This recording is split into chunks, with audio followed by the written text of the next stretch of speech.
السلام عليكم الخوت الاخوان. واحد الحاجه اللي صراحه عجباتني درناها هنا في الدار عندنا، هذه ديالنا ماشي ديال شي واحد ولا.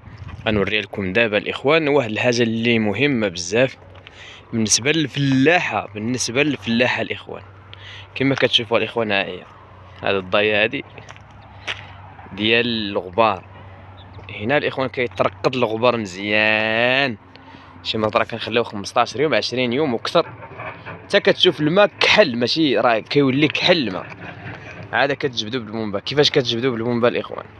ها هو دابا التيو هذا، ها هو التيو بحال قلتي فيه تما كرابيله صغيره راه ليه وكيتجبد. ها هو غادي غادي غادي غادي حتى دخل في القادوس ديال البومبا، القادوس اللي كتجبد من اللبسان. يعني كتحل هاد الفان هذا، كيتجبد داك الغبار كامل، ماشي الغبار غير الماء ديال الغبار، وكتعاود ثاني تلوح الغبار اخر عاوتاني تما. غير هو خص يكون بالخناشي ديالو المسائي. ملي كيعمر مزيان راه ما تخافش. تحيه للناس الفلاحه اللي كيخدموا من نيتهم